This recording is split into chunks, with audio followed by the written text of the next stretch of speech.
Dictation start होगा अब से 5 सेकेंड बाद।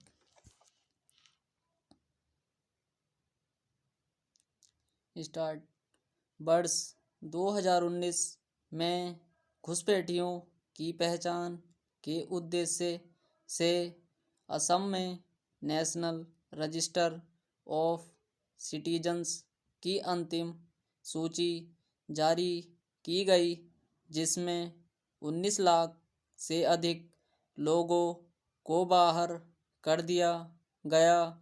एनआरसी का उद्देश्य भारतीय नागरिकों की सुरक्षा व जनकल्याण है।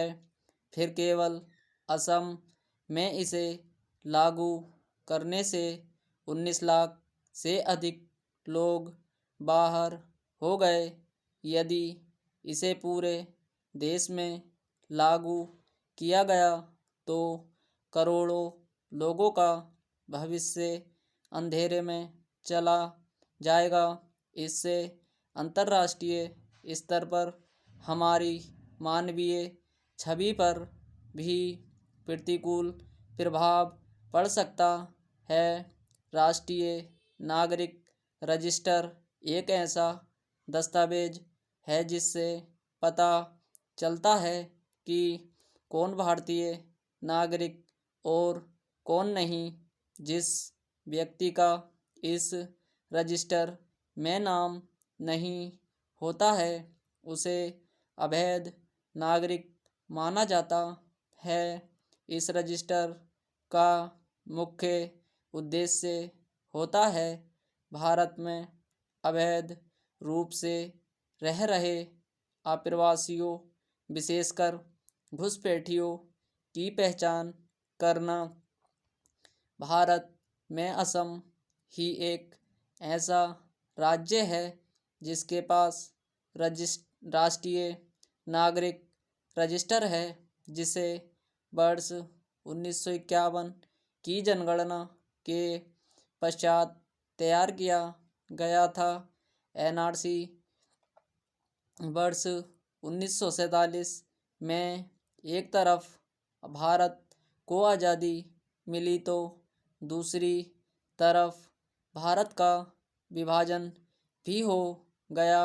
इस विभाजन के बाद कुछ लोग असम से पूर्वी पाकिस्तान चले गए, लेकिन उनकी ज़मीन असम में थी और विभाजन के बाद भी वो लोगों का आना जाना दोनों ओर से जारी रहा। अतः असम के वैध नागरिकों की पहचान हेतु एनआरसी की आवश्यकता अनुभव की गई। वर्ष 1951 की जनगणना के आधार पर वर्ष 1951 में ही असम का पहला एनआरसी जारी किया गया। एनआरसी से संबंधित महत्वपूर्ण बिंदु निम्नलिखित हैं। बांग्लादेश में भाषा विवाद व आंतरिक संघर्ष के कारण लगभग 10 लाख बांग्लादेशी लोगों के असम में आगमन से यहाँ के मूल निवासियों में भाषाई, सांस्कृतिक और राजनीतिक असुरक्षा की भावना उत्पन्न हो गई। फलतः असम के दो संगठनों ऑल असम स्टूडेंट यूनियन और ऑल असम गण संग्राम परिषद ने अवैध तरीके से असम में रहने वाले लोगों के खिलाफ एक उग्र आंदोलन चलाया। अंततः अगस्त 1985 में केंद्र की तत्कालीन राजीव गांधी सरकार और असम के आंदोलन के नेताओं के बीच असम समझौता हुआ।